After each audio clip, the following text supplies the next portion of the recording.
जय गुरु जी, शुक्राना गुरु जी, अनंतम शुक्राना। संगत जी, ये अब आगे पार्ट नंबर 3 है जो मैं आपसे शेयर कर रही थी, मेरे अंकल का शुक्राना सत्संग की, कैसे उनको ठीक किया। कुछ टाइम हमारा अच्छा बीता, फिर उसके बाद हमारी छोटी बेटी का रिश्ता होने लगा था। तो वो भी एक सत्संग है, मैं डाल चुकी हूँ, पार्ट नंबर 4 है, आप सुन लीजिएगा कैसे गुरुजी ने उसकी शादी पोस्टपोन की और मुझे बड़े मंदिर में साक्षात दर्शन दिए गुरुजी ने। और उसके बाद उसकी गुरुजी ने बताया कि अभी उसका वक्त नहीं था। इस बीच में क्या हुआ कि मुझे लोगों ने सत्संग में बुलाना शुरू कर दिया, पर मैं उससे पहले भी सत्संग में नहीं जाती थी। पता नहीं मेरी कोई लिव नहीं लगती थी, या मुझे ऐसे लगता था कि नहीं, मैं सत्संग में क्या, मैं घर में ही सत्संग कर लूँगी, घर में ही शब्द गुरबानी सुन लूँगी। और बहुत सुनती थी मैं सोनिया अरोड़ा जी का और पुनीत खुराना जी का शुक्र करा, दिन रात में वही सुनती रहती थी। शुक्र करा गुरु जी, जो सोनिया अरोड़ा जी ने पुराना गाया था, शुक्र करा गुरु जी तेरा शुक्र करा तूने। तो मैं कम से कम 100 बार दिन में ये वाला भजन सुनती थी, शुक्र करा, बहुत अच्छा लगता था मुझे। और शब्द गुरबानी भी सुनती थी, पर भजन बहुत सुनती थी। उन दिनों मुझे शब्द गुरबानी की इतनी नॉलेज नहीं थी। और मंदिर जाती थी मैं, कैसे भी करके मंदिर जरूर जाती रही हूँ मैं, फिर वीरवार को जाती रही। तब गुरुजी ने, मुझे नहीं पता, मैं लंगर प्रसाद खा के आती थी, जो मुझे इतनी बीमारियां थी, धीरे धीरे मुझे समझ में नहीं आता था कि मेरी दवाइयां कम होती चली गईं। मेरे इंजेक्शन, जो मुझे हफ्ते में 2 इंजेक्शन 4 इंजेक्शन लगते थे पैर इधर उधर दोनों तरफ, इतना माइग्रेन, इतना सर्वाइकल मुझे रहता था, टैबलेट से भी आराम नहीं आता था, बैक में पेन होती थी, 1 घंटा मैं खड़ी होके अपना काम नहीं कर सकती थी, खड़े होके मेकअप नहीं कर सकती थी किसी का। और मैं इतनी परेशान रहती थी कि मैं बता नहीं सकती आपको। कोई सर दर्द तो मेरा बहुत ही पुराना था। मुझे याद है कि उन दिनों मेरे नेल स्टूडियो में मुझे ना बड़ा जबरदस्त ना नज़ला हो जाता था, उस नेल की जो केमिकल होता है उसकी वजह से। तो वो पानी इतना बहता था, इतना ज़्यादा मुझे पानी बहता था मेरे नाक और आंखों से, कि सामने जो क्लाइंट बैठे होते थे ना, वो भी ये बोलते थे कि आप डॉक्टर को दिखाओ। तो डॉक्टर कहता था कि मैं कुछ नहीं कर सकता, मैं आपको सिर्फ मेडिसिन दे सकता हूँ। तो मैं इतनी स्टेरॉइड और इतनी मेडिसिन खाती थी, मेरा वेट भी बढ़ता जा रहा था। तो मैं कहती थी गुरुजी मेरे को कैसे करके मुझे ठीक कर दो, मेरा ये पानी बहना बंद नहीं होता, आंखें सूज जाती थी मेरी, नाक लाल हो जाती थी, पूरा दिन 24 घंटे चीखे मारती रहती थी मैं। वैसे तो मुझे ये प्रॉब्लम थी, मैं साल में 2-3 बार मुझे होती थी जब मौसम चेंज होता है, पर उन दिनों बहुत ज़्यादा बढ़ गई थी। मुझे नहीं पता मैंने दवाइयाँ कितनी खा रही थी और मैंने कब दवाइयाँ खानी छोड़ दी। तो मुझे गुरुजी ने उन दिनों सत्संग में बुलाना शुरू कर दिया। अब सत्संग में जाती तो वहाँ पे खूब लंगर प्रसाद खाने को मिलता, कभी एक सत्संग में बुलाते तो कभी दूसरे में, उसी दिन दूसरे में बुला लेते थे। तो फिर इतना लंगर प्रसाद खाने को मिलता, अच्छा भी बहुत लगता था। पर अचानक ही मेरे ये अपने आप ही एक दिन मेरी दवाई खत्म हो गई, और वो उस दिन संडे था, मुझे मेडिसिन नहीं मिली। मैंने क्या किया, मैंने ना एक दालचीनी और मोटी इलायची, सौंफ, अदरक वगैरह डाल के, मुझे किसी मेरी फ्रेंड ने एक दिन पिलाया था, मैंने वो बनाया और ना गुरुजी के आगे रख दिया और भोग लगाया। मैंने कहा गुरुजी आज मेरे पास ना दवाई नहीं है, आज संडे है, दवाई मिल नहीं रही, मेरा बुरा हाल हो चुका है चीखे मार मार के, मुझे नहीं पता, आप इस जल को ब्लेस करो और मैं इसको पीऊंगी और आज मेरे को ठीक होना है। क्योंकि मेरे ना नेक्स्ट डे ना मेरे बहुत सारे मेकअप बुक थे। अब किसी का मेकअप कर रहे हो, सामने आंखों से नाक से पानी बह रहा हो, उसे बुरा लगता है ना कि भाई ये कैसे काम कर रही है बंदी, इतनी बीमार है, वो कहेंगे हमने नहीं कराना, चलो आपसे रहने दो आप। तो मैं बड़ी परेशान, मैंने गुरुजी के आगे मत्था टेका और बोला गुरुजी मुझे ठीक करो, मुझे नहीं पता। और जल वो रख के मैंने चाय जो काढ़ा बनाया था वहीं पे रख दिया गुरुजी के आगे और उठ के वहाँ से चली गई। और वो थोड़ा ठंडा हो गया, फिर मैंने उठ के उसको पी लिया। मैं सो के उठी, पता नहीं कहाँ गया मेरा सारा का सारा जुकाम, पूरा नाक बहनी बंद, आंखें एकदम साफ शीशे की तरह चमक रही, फ्रेश एकदम मूड में। तो मेरे को गई मैं स्टूडियो, तो सारे कहने लगे आज तो आप बड़े ठीक हो गए हो, ऐसी कौन सी दवाई खा ली जो 1 महीने से खा रहे हो, आपको नहीं फर्क पड़ रहा था। तो मैंने कहा तो चमत्कार हो गया, तो गुरुजी ने मेरे को ब्लेसिंग दी है, मैंने उनका जल प्रसाद पिया है भोग लगाकर, तो मेरे को ठीक कर दिया उन्होंने। फिर तो संगत जी जो आ रहा हमारे स्टूडियो में सबको यही सत्संग सुना रही हूँ। पता नहीं था कि ये गुरुजी की बातें करते हैं तो इसी को सत्संग कहते हैं, कि ये सत्संग सुनाना होता है, मुझे नहीं पता था ये बात। तो फिर मैं एक बार ना, मुझे ना एक क्लाइंट आई, मैं ठीक हो गई। फिर एक क्लाइंट आई एक बार, मुझे कहती है मैंने ना ये शालीमार बाग में तो हमारा स्टूडियो था, यहाँ पर एक बहुत बड़ा साईं बाबा का मंदिर है, झूलेलाल मंदिर, उसके अंदर ना मैंने गुरुजी का सत्संग रखा है, तो तुम ना उस दिन ना मुझे तैयार करना, मेरी एनिवर्सरी है। मैंने कहा अच्छा। उसने गले में ना बहुत मोटी माला पहनी हुई थी, वो बड़ा सा लॉकेट पहना हुआ था। जैसे ही वो तैयार हुई ना, तो उसने अपने गले में ना लास्ट में, मैंने सिर्फ मेकअप वगैरह किया, उसका हेयर स्टाइल बनाया, उसने कहा तुम जरूर आना मेरे यहाँ सत्संग में गुरुजी के। तो तब मैं इतने बड़े सत्संग में पहली बार गई थी, वहाँ बहुत संगत थी, 400-500 की संगत थी। तो उसने ना माला पहनी, तो मेरे को इससे थोड़ी जेलस सी हुई उसकी माला को देख के। तो मैंने कहा आंटी आपकी माला कितनी सुंदर है। तो कहती मुझे ना एक सत्संग में मिली है। तो मैंने कहा कभी आपको मिले ना तो मेरे को भी लेके मेरे लिए भी रख लेना। तो कहती ठीक है। तो कहती मैं तो ना बस उसी समय पहनती हूँ जब सत्संग में जाती हूँ, फिर उतार के रख देती हूँ। तो मेरी नजरों से ना संगत जी वो ना माला ना हट ही नहीं रही थी। तो मैं गई ना उसके सत्संग में, तो मैं ना उसी आंटी को ही देखती रही, उसकी माला को ही देखती रही बार बार, बड़ी मेरी चिड़न वाली नजरों से कि मुझे भी मिल जाए काश ऐसी माला। मैंने वहाँ पर सत्संग पूरा अटेंड किया, और तब मुझे पता नहीं था कि बातें नहीं करते हैं, तो मेरे को बड़ी क्यूरियोसिटी होती थी गुरुजी के बारे में, नई नई चीजें जानने की। तो जो मेरे साथ बैठा उसको कुछ कुछ पूछने लगी, तो बोलने लगे सेवादार की ऐसे बातें मत करो गुरुजी के सत्संग में, आंटी बाद में बात करना। फिर मैं चुप हो जाती थी। ध्यान पूरा मेरा उस माला में था, सत्संग में मेरा ध्यान नहीं था उस दिन, सच बताऊं तो। क्या हुआ कि उसके 2 दिन के बाद मेरे पास एक ब्राइड ने आना था। शालीमार बाग स्टूडियो में हमारी फर्स्ट ब्राइड थी वो। ऐसे तो पहले बहुत सारी ब्राइड आ चुकी थी, उस स्टूडियो की फर्स्ट ब्राइड थी। आज भी मुझे याद है, उसका नाम है सिमरन। बहुत सुंदर थी, बहुत सुंदर सरदारनी लड़की थी वो, बिल्ली बिल्ली उसकी आंखें थी। उसको भी स्वप्न में आके गुरुजी ने उसकी शादी ब्लेस की थी, जबकि वो लोग बिल्कुल गुरुजी को नहीं मानते, वो कट्टर सरदार थे, गुरु ग्रंथ साहिब जी को ही मानते हैं। तब उसकी मम्मी ने मुझे बताया था कि मेरी बहन है, उनकी जो लड़की की जो मासी है ना, वो गुरुजी को मानती है। तो उसने बोला कि ऐसे से इसको गुरुजी सपने में आए हैं, पर ये मानती नहीं है। बड़े बड़े ट्रक ना उन्होंने, मतलब कि बड़े बड़े ना बॉक्स दिखाए हैं पैसों से भरे हुए, नोटों से, और ये घसीटती हुई ना ऊपर सीढ़ियों से लेके जा रही है। तो उसका जब रिश्ता हुआ ना नेक्स्ट डे, तो उसको किसी शादी में वो गई, तो वहां किसी लड़के ने पसंद कर लिया, किसी लड़के की फैमिली ने। तो इन्हें बाद में पता चला कि जो 10 बॉक्स दिखाए गए थे ना उसको पैसों के, वो 10 जो बॉक्स थे ना, वो 10 ट्रक थे, उन लड़के वालों के ट्रक के मालिक थे वो। तो देखो गुरुजी की लीला। तो वो लड़की बड़ी खुश होकर मुझे अपना सत्संग सुना रही थी। अब बात ऐसे शुरू हुई, ये ठीक 2 दिन बाद की बात है। मैंने उसको तैयार किया, बहुत सुंदर लगी वो, बहुत सुंदर लगी वो। उसके डिज़ाइन कपड़े भी हमने सारे किए थे, हमारा बुटीक भी था वहीं पे। तो मैंने उसे कहा तुम दुनिया की आज सबसे सुंदर लड़की लग रही हो।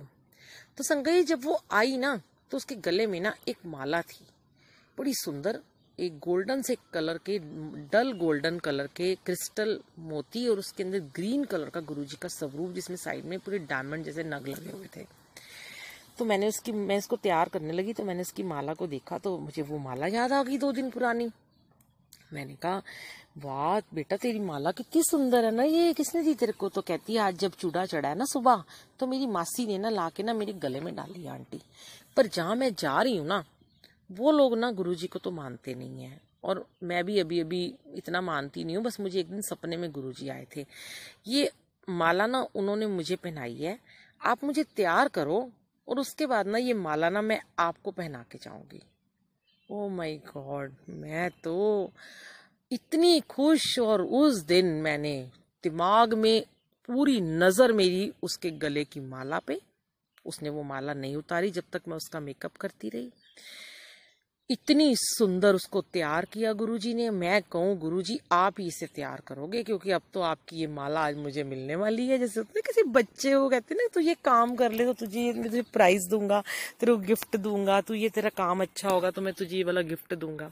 तो संगत जी उस दिन ना वो लड़की ने ना मुझे वो, मतलब मैं बता नहीं सकती, मेरी खुशी का ठिकाना नहीं था। और मैं एक एक पॉइंट तराश तराश के ना उसका मेकअप कर रही थी। बहुत सुंदर उसको मैंने रेडी किया। तो उसके बाद ना मैं जब उसको पूरा तैयार कर दिया, जब मैं उसे ज्वेलरी पहनाने लगी, तो उस लड़की ने अपने हाथों से अपने गले की वो नई माला जो उसी दिन उसको पहनाई थी उतारी और उसने मेरे गले में डाल दी। जय गुरु जी, शुक्राना गुरु जी, ये है मेरे मालिक, ये है मेरे गुरु जी। क्या मांगा बैठ के गुरु जी के सत्संग में ध्यान नहीं दे रही हूं मैं, सिर्फ माला में ध्यान है। कह रहे हैं ले तू माला ही ले ले अब। और संगत जी वो माला उस दिन के बाद मेरे गले में, उस माला के इतने सत्संग है, इतने सत्संग है, आप सुनेंगे तो हैरान हो जाएंगे। अभी टाइम होगा तो मैं इसी सत्संग में आपको सुनाऊंगी। फिर उस लड़की को मैंने इतना प्यार किया, इतना शुक्राना किया कि मेरा तो दिल करे, मैंने कहा तू मुझे पैसे भी मत दे। कहती नहीं आंटी पैसे तो मैंने देने हैं आपको। उसकी मम्मी बहुत खुश हुई उसको देखकर, गुरुजी का शुक्राना किया और उस दिन से वो माला मैं अपने गले में पहन के रखने लगी। घर जाके उतार देती, सुबह पहन लेती नहा धो के। तो अब देखिए क्या हुआ उस माला से। जो आता, वैसे तो गुरुजी का सब रूप लगा हुआ था हमारे यहाँ, छोटा सा शब्द भी चलते थे। सीधा आता रिसेप्शन पे, मेरे गले में माला देखता, पहला वर्ड बोलता जय गुरुजी। आप गुरुजी को मानते हो? जय गुरुजी। आप गुरुजी वाले हो? ओहो गुरुजी, इतना प्यार, इतना प्यार, सोचा भी नहीं था। मैं तो गुरुजी वाली हो गई हूँ। गुरुजी वाली आंटी नाम डाल दिया। अब तो मैं पकड़ लेती सबको और उसको लगती वो सत्संग सुनाने। मेरे पास तब सत्संग ज्यादा नहीं होते थे, यही एक दो सत्संग थे। फिर मुझे एक बार रानी बाग में कहीं पे बुलाया गया सत्संग में। वहां पर उन्होंने कहा जो अपना सत्संग शेयर करना चाहते हैं तो अपना सत्संग सुनाओ। तब मैंने वहां अपने स्टूडियो का सत्संग सुनाया। जब मैं गुरुजी से पहली बार मिली, तो संगत जी जब हम फर्स्ट टाइम गुरुजी से मिलते हैं ना, तो हमें बड़ी क्यूरियोसिटी होती है कि हम अपना सत्संग सुनाएं। अब आज मुझे लगता है कि जब हम सत्संग अरेंज करते हैं ना, जब हम सेवा में होते हैं, तो कई संगत आके हमें बोलती हैं कि हमें सत्संग सुनाना है। और वो संगत जो बार बार एक ही सत्संग सुनाते हैं, तो हम कोशिश करते हैं कि हम नई नई संगतों को मौका दें। पर अनजान थी ना उस समय, लगता था नहीं मेरे पास तो बस यही एक सत्संग है, दो सत्संग है, जिस सत्संग में जाती अपना यही सत्संग सुनाती। क्योंकि फिर मैंने एक बार किसी सत्संग में सुना कि गुरुजी ने कहा कि सत्संग कभी भी नया पुराना नहीं होता। पहला जो सत्संग होता है ना, गुरुजी से मिलने का पहला जो हमारा दिन होता है, पहला जो घड़ी होती है, पहली घड़ी, पहला जो पल होता है, वो तुम्हारा सबसे मेन असली सत्संग तो वही होता है। तो हर बार अलग संगत होती है जहाँ तुम सुनाते हो, तो क्यों इतना डरनी है। मेरे को गुरुजी, मैं ना डर जाती थी। मैं कहती गुरुजी फिर वही सत्संग सुनाऊं सारे, क्योंकि अपना एक ही सत्संग सुनाती रहती है।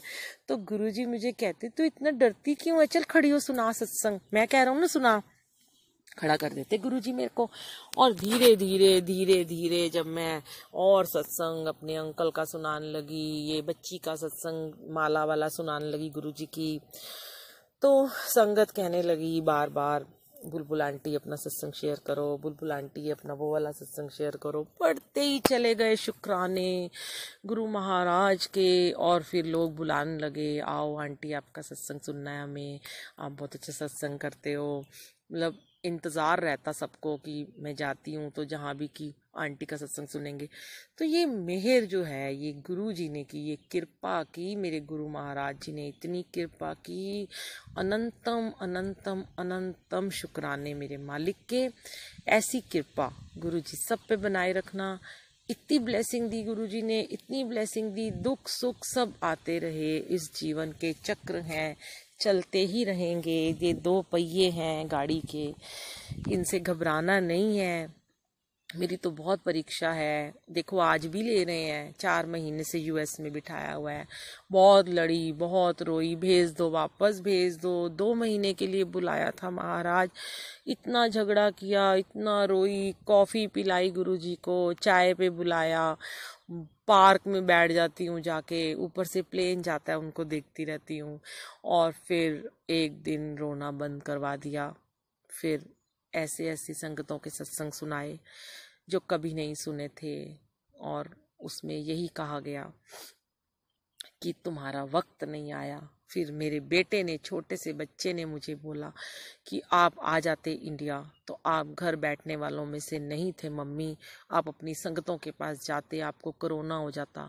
गुरुजी ने आपको सेफ रखा हुआ है। देखो अब जब आप आओगे फ्लाइट भी खुल रही हैं, आपको क्वारंटेशन में भी नहीं रखेंगे गुरुजी, मंदिर भी खुलने वाला है। तो क्या महिमा है मेरे गुरु महाराज की, दिल करता है गाती चली जाऊं और वो सुनते चले जाएं। बस यहाँ बैठकर ये वक्त यहीं थम जाए, घड़ियां यहीं थम जाएं बस, और ये पल यहीं रुक जाए मेरे गुरुजी के गीत गाते हुए, गुरुजी की महिमा गाते हुए। सब कुछ मेरे गुरुजी ने कर दिया है, अब वापस भी ले जाएंगे। अब छोड़ दिया है रोना, कहते तू रो ले पिट ले जो मर्जी कर ले, करना ते मैं ओई ओए जो मैं करांगा, तेरे और किसी दे हाथ कुछ नहीं आएगा। तो ठीक है, अब चुप बैठी हूँ गुरुजी।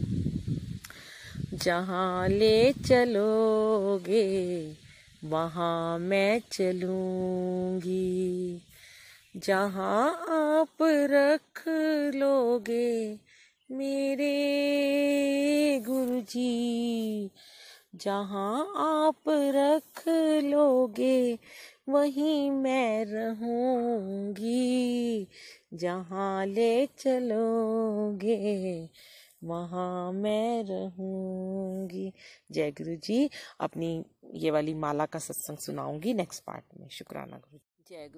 जय गुरु जी। शुक्राना गुरु जी, अनंतम शुक्राना आप जी का। अभी आज गुरु जी का हुक्म हो रहा है कि सत्संग और शेयर करो, और बहुत अच्छा मौसम है यहाँ, इतनी अच्छी हवा चल रही है, मन ही नहीं कर रहा यहाँ से उठने का, और गुरुजी सत्संग शेयर करवाई जा रहे हैं। तो ये अभी आपको मैंने अपनी गुरुजी की प्यारी सी माला का, गुरुजी के स्वरूप का सत्संग सुनाया था संगत जी। तो मैं आपको एक और अपना सत्संग सुना रही हूँ कि इस माला ने भी क्या क्या करिश्मे किए, क्या क्या परीक्षाएं मेरी इस माला को भी देनी पड़ी, गुरुजी को भी देनी पड़ी। तो संगत जी, गुरुजी हमारी परीक्षा लेते ना, गुरुजी को भी हमारी परीक्षा देनी पड़ती है, पता है आपको। कोई कहेगा पागल है बुलबुल आंटी, गुरुजी की परीक्षा देंगे। भक्त की परीक्षा भगवान लेते हैं ना, तो भगवान को भी उन परीक्षाओं में से होके कभी कभी गुजरना पड़ता है। अब ये माला पहन के दिन रात सत्संग सुनती, शब्द कुर्बानी सुनती, और बहुत मंत्र जाप सुनती। अब पता चल गया था मंत्र जाप की महिमा, मंत्र जाप कैसे करना है, मंत्र जाप ही सब कुछ ठीक करेगा। तो मंत्र जाप चलता रहता, दिन रात चलता रहता, घर में भी, बाहर भी, स्टूडियो में भी। अब क्या हुआ कि जो आता, तुम्हारे गुरुजी बड़े सुंदर हैं, तुम्हारे गुरुजी बड़े सुंदर हैं। एक बार बड़े मंदिर में बैठ के लंगर प्रसाद खा रही थी। सामने जैसे 4 लोग एक थाली में खाते हैं, तो सामने 2 आंटियां बैठी हुई थी, पता नहीं कहाँ से आई थी। तो कहने लगी लंगर प्रसाद खाने के बाद, आंटी एक बात बोले। मैंने कहा, यह आपने जो गले में माला पहनी है ना, यह आपको कहाँ से मिली है? मैंने कहा, यहाँ ना बोलना अलाउड नहीं है मंदिर में, बताऊंगी आपको मैं बाद में, मेरा ये नंबर है, मेरा ऐसे बात कर लेना आप मेरे से। तो इसकी स्टोरी है, ये मेरे को किसी लड़की ने दी है, उसकी शादी में उसको मिली थी, उसने मुझे ब्लेस की। कहती आंटी बस मुझे इतना कहना है कि इसमें जो गुरुजी है ना, इनमें ना कोई बात है। सामने आप बैठे हो, ऐसे लग रहा है गुरुजी ना हमें देख रहे हैं और मुस्कुरा रहे हैं। मैंने एकदम गुरुजी का लॉकेट लिया और उसको गले से लगा के चूम दिया। मैंने कहा, वाह गुरुजी, जय जय गुरुजी। मैंने उसको शुक्राना किया। फिर मैं घर गई और मैंने बड़े ध्यान से ना अपने उसको उतार के ना लॉकेट को बड़े गौर से देखा कि गुरुजी वाकई में उसमें बड़े मुस्कुराते हुए नजर आ रहे थे। तो संकट जी, जब मेरी माला थी ना, मैं किसी शादी में भी जाती ना, मेरी छोटी बेटी की एंगेजमेंट थी, बहुत बड़े स्केल पे हमने एंगेजमेंट की थी, मैंने उसमें भी ना वो माला पहनी हुई थी। इयररिंग मैंने अपने पहन लिए थे, गोल्ड या डायमंड के जो भी थे, पर मैंने वो माला वही गले में पहनी थी। तो जब मैंने स्टेज पे परफॉर्मेंस की, डांस किया, तो मेरी वो माला ना जोर जोर से उछल रही थी, हिल रही थी। तो जैसे ही मैं स्टेज से नीचे उतरी ना, तो सब लोग, जैसे काफ़ी लोग उनके इन लॉज में आ गए मेरे पास, कहने लगे आंटी आप गुरुजी को मानते हो, आप गुरुजी वाले हो। मैंने कहा आपको कैसे पता चला? कहते आप डांस कर रहे थे ना, कोई गले में माला बड़ी झूल रही थी, गुरुजी भी डांस कर रहे थे। तो मैं बड़ी खुश हो गई। देखो यहाँ भी संगत जुड़ गई, उनके नंबर चेंज किए, एक्सचेंज किए, क्योंकि संगतों से जब हम जुड़ जाते हैं तो हमारे सत्संग भी और शेयर होते हैं, हमें सुनने को मिलते हैं, हमारे सत्संग वो सुनते हैं, फिर हम और संगत जुड़ती है। तो गुरुजी ने तो यही कहा ना, संगत को जोड़ो। तो ऐसे ऐसे करके माला मुझे बड़ी प्रिय हो गई कि मेरी जान से ज्यादा प्यारी हो गई। एक बार थोड़े दिन बाद की बात है, मुझे लगा कि ना 1 साल से ऊपर हो चुका है इस माला को, क्या करूं इसको ना चेंज कर देती हूँ। ये जो मोती है ना, एक और नई माला लेके पेंडेंट उसमें डाल देती हूँ। अब इतनी समझ तो थी नहीं, तो गई, ऋषिकेश जा रही थी वहाँ पे एक अवार्ड फंक्शन था। तो ऋषिकेश में जहाँ हम जाते हैं परमार्थ निकेतन, वहाँ पे एक मार्केट है, वहाँ पे ना बड़ी सुंदर सुंदर ओरिजिनल ना बीट्स एक बंदा रखता है, सिल्वर की उसकी शॉप है। तो मैंने वहाँ से ना ब्लैक मोतियों वाली, उसमें रुद्राक्ष लगे हुए छोटे छोटे, लंबी सी एक माला ले ली और एक और ली कि इसमें पेंडेंट डालती हूँ। तो वो भैया कहने लगे कि मैं पेंडेंट नहीं डालूंगा, आप ना बहन जी दिल्ली जाके डलवा लेना। मैंने कहा चलो ठीक है। वापिस आई, कमरे में आई, होटल वहीं रूम में आई, तो कोशिश की, पेंडेंट मुझसे नहीं निकला। मैंने कहा चलो घर जाके ही मैं, वहाँ का भी मेरा सत्संग है बहुत अच्छा, कैसे शिव जी के रूप में गुरुजी ने, वो मैंने डाला था हाथी वाला, जंगली हाथी वाला, वो भी आप सुनिएगा। तो मैं वापस आई तो मैंने किसी ज्वेलर से बोल के उसमें वो लॉकेट डलवा दिया निकलवा के। अब जब निकलवा के आई तो ब्लेस करा हुआ था, बच्ची ने गले में डाला था मेरे, किस रूप में गुरुजी ने डाला था। शाम हुई, लॉकेट निकल गया। ये क्या हो गया? फिर डाला, कसा उसे, अगले दिन फिर निकल गया। फिर दिमाग में गुरुजी ने फिर ये विजन डाला कि ये उसी में डाल दे जिसमें ये डला हुआ था।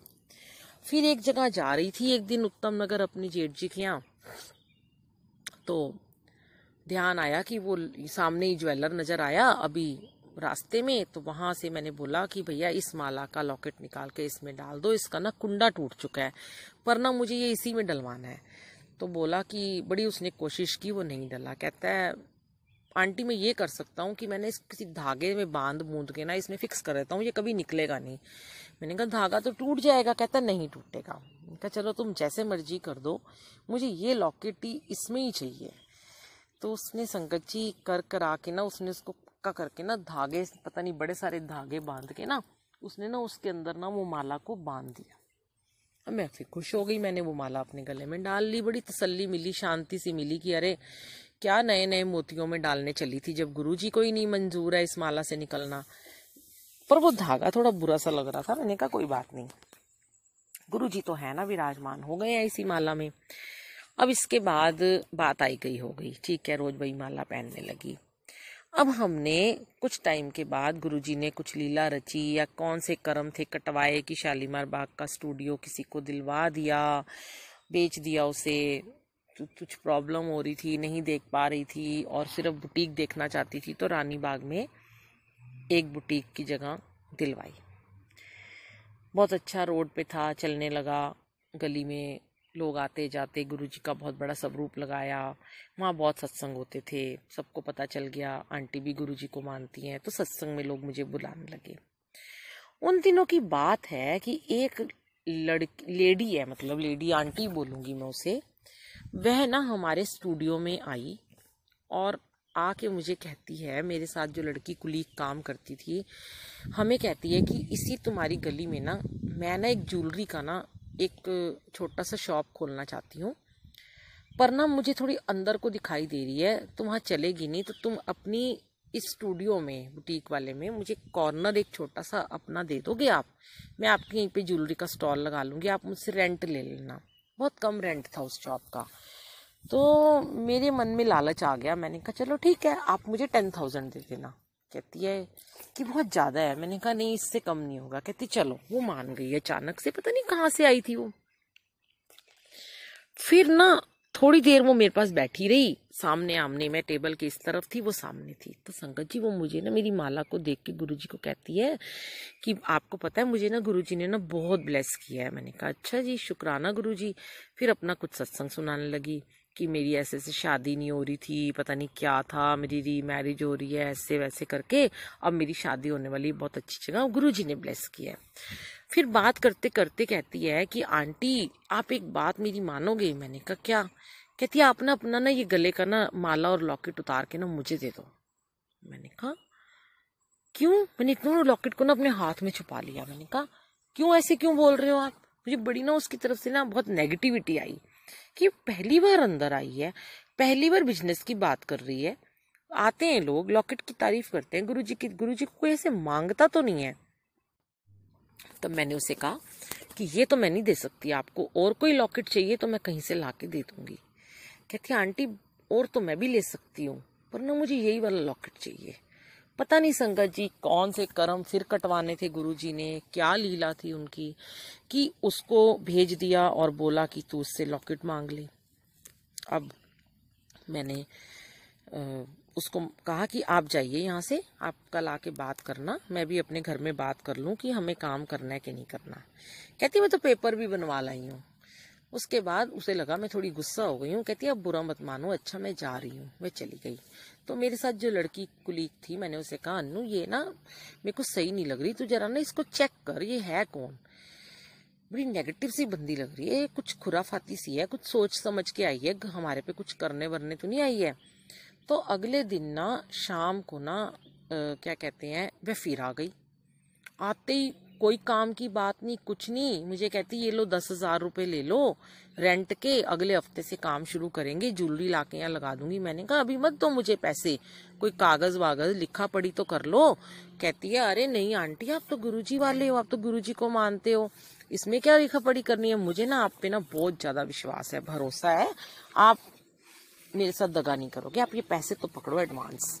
मैंने वहीं टेबल पे पैसे रखे थे। मैंने कहा ऐसे मत दो आंटी, मैं नहीं ले सकती अभी आपसे, और आप पहले कागज वागज हम लिख लेंगे, कुछ शर्तें तब हम लेंगे। कहती पकड़ो ना, बस आप मुझे ना अपने गले का ना ये माला और लॉकेट दे दो। तब मुझे बड़ा एकदम से गुस्सा आया। मैंने कहा आंटी ये पैसे अपने हाथ में पर्स में रखिए और यहाँ से बाहर निकल जाइए। कहती है क्या हुआ आपको? गुस्से में बोलने लगी। मैंने कहा क्या हुआ? बदतमीज तो आप कर रहे हो, आप मेरे गुरुजी को खरीदने आए हो, क्या समझते हो अपने आप को? 10,000 रुपए मुझे दे के मेरे गुरुजी का लॉकेट लेने लगे हो? जाओ यहाँ से बाहर निकलो, मुझे आपके साथ कोई काम नहीं करना।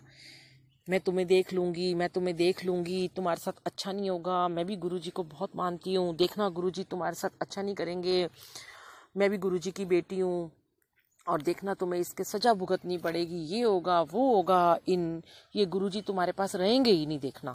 मैं ना बड़ी अपसेट हो गई संकट जी, क्योंकि हम एकदम नेगेटिव भी हो जाते हैं ना, जब हम बहुत ज्यादा अपने गुरु को प्यार करते हैं तो हमें डर सा लग जाता है कि हमारे गुरुजी कहीं वाकई में हमसे छिन तो नहीं जाएंगे।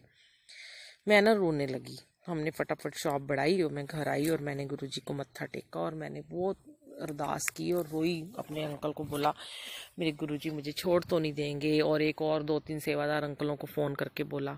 उन्होंने कहा आंटी ऐसे लोगों की बातों में मत जाओ, उसको आने मत देना अब अपने यहाँ। मैंने उसको कह दिया था मेरे यहाँ कदम मत रखना, नहीं तो मुझसे बुरा कोई नहीं होगा, मैं पुलिस को बुला लूंगी। तो वह बड़बड़ाती हुई चली गई। अब अगले दिन क्या हुआ कि वो हमारी गली से सामने से निकल के गई, पर वो मेरे दुकान के अंदर नहीं आई। मैं उसको सुबह शाम देखती रही। उसके जस्ट बाद संगत जी नेक्स्ट डे हमारे क्लब का ना एक प्रोग्राम था, शायद न्यू ईयर की पार्टी थी, और मैंने वेलवेट का ग्रीन कलर का गाउन पहना था, बॉटल ग्रीन कलर का, और मैं बड़े अच्छे से तैयार हुई थी। मैं फाउंडर हूँ अपने क्लब की, तो हम लोगों ने एक अरेंज की थी पार्टी, और मैंने उसके ऊपर तैयार वगैरह होने के बाद, हेयर स्टाइल बनाने के बाद, वो अपना पेंडेंट और लॉकेट पहन लिया, माला पहन ली, क्योंकि वो बिल्कुल उस दिन मैच हो रही थी। ग्रीन कलर के गुरुजी पूरे ग्रीन कलर के मेरे चोले में बिल्कुल मेरी ड्रेस का मैच कर रहे थे। तो खुद ही मुझे गुरुजी पे बहुत ज़्यादा प्यार आ रहा था, और मैं उस लड़की की बात को भूल चुकी थी कि उसने क्या कहा था। तो संगत जी दोपहर का फंक्शन था, 12-1 बजे का टाइम था। मैंने अपनी उस लड़की कुलीग से बोला कि मैं जा रही हूँ, 2-3 घंटे में आ जाऊंगी। तो सामने ही बुटीक के मेरी गाड़ी खड़ी होती थी, ऑल्टो, जो मुझे गुरुजी ने ब्लेस की थी। तो मैं उसमें बैठी और मैं चली गई। अभी मैं सिर्फ रानी बाग के गोल चक्कर पे 2-3 मिनट आगे ही पहुंची होंगी। जिससे मेरी आदत थी, जब मैं गाड़ी में बैठती हूँ तो सामने गुरुजी के स्वरूप को मत्था टेकती हूँ और अपने लॉकेट को भी ऐसे हाथ में लेके जरूर देखती हूँ। तो दो मिनट भी नहीं हुए, 1 ही मिनट की देरी होगी कि मैंने अपने गले में लॉकेट को, माला को पकड़ा। तो देखा कि मेरी माला है लेकिन उसमें लॉकेट नहीं है।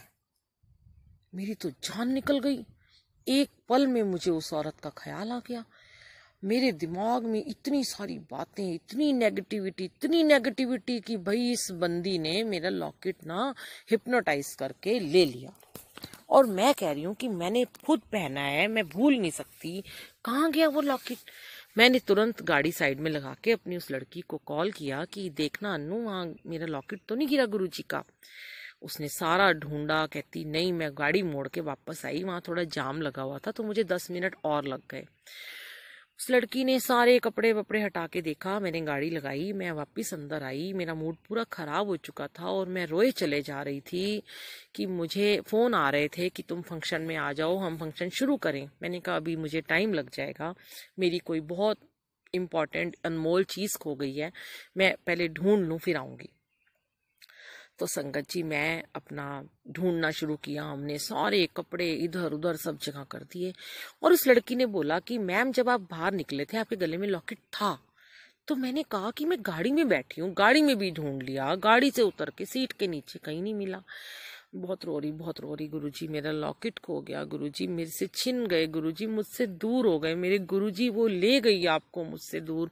अब मेरी सारी ब्लेसिंग खत्म हो गई, क्या करूंगी मैं आपके बिना। मतलब जैसे मेरी आत्मा किसी ने निचोड़ दी थी संगत जी, खून पूरा निचोड़ दिया था। वह मुझे कहने लगी मैम आपकी शक्ल देखो कैसी होगी, ऐसे रो के जाओगे फंक्शन में। फोन आ रहे थे, बहुत लेट हो चुकी थी। तो मैंने कहा कि चलो एक बार फंक्शन में होके आती हूँ, जाना भी ज़रूरी है क्योंकि खुद ही ऑर्गेनाइज किया था। तो संगत जी रोते रोते बाहर निकली, गाड़ी का दरवाज़ा खोला, गाड़ी का दरवाज़ा खोल के बैठने लगी तो देखा ज़मीन पर मेरा लॉकेट गिरा हुआ था गुरुजी का। जल्दी से ऐसे उठाया जैसे कोई मेरी बेशकीमती, मेरा हीरा, मेरा अनमोल खजाना, हीरे से भी बेशकीमती, बेमिसाल मेरे गुरुजी यहाँ गिर गए। और उस गाड़ी को जब मैंने हटाया तो वहां कितने लोग आए होंगे, क्योंकि चलती फिरती रोड थी और किसी की नजर नहीं पड़ी उस लॉकेट पे, किसी ने उसे उठाया भी नहीं, वो वहीं रहा। जल्दी से मैंने उसे उठाया और अपने गले से लगाया और अपने पर्स में रखा और मैंने कहा थैंक यू, शुक्राना। चीखे मारती हुई उस लड़की को बोला मिल गए मेरे गुरुजी, मिल गए मेरे गुरुजी, शुक्राना शुक्राना शुक्राना। कहीं नहीं गए मुझे छोड़ के मेरे मालिक। उसके बाद मैं वहां गई, इतनी मैं खुश। और वहां जाकर पार्टी खत्म होने वाली थी। पार्टी खत्म होने के बाद मैंने सबको अपना ये सत्संग सुनाया कि गुरुजी का सत्संग सुनिए। फिर उसके बाद उस लेडी का आना जाना हमारे यहाँ बंद हो गया, वो बाहर से निकल जाती। फिर उसने अचानक ही आना बंद कर दिया, पता नहीं कौन थी, कौन सी रूह थी, कौन सा कर्जा, कौन सा कर्म मेरे साथ कटवाने आई थी। पर मेरे गुरुजी के लॉकेट को फिर मैंने अच्छे से धागे में अपने आप बांधा और आज तक वो वैसे ही बंधा हुआ है, क्योंकि उसका कुंडा टूट गया है। इतना ब्लेस्ड है। देखिए हमें गुरुजी के लॉकेट स्वरूप से कितना प्यार हो जाता है, गुरुजी उसी में विराजमान हो जाते हैं, हमारे अंग संग रहते हैं। तो शुक्राना गुरुजी, अनंतम शुक्राना। और सत्संग शेयर करूंगी। जय गुरुजी, जय गुरुजी, शुक्राना गुरुजी, अनंतम शुक्राना आप जी का। अभी आज गुरुजी का हुक्म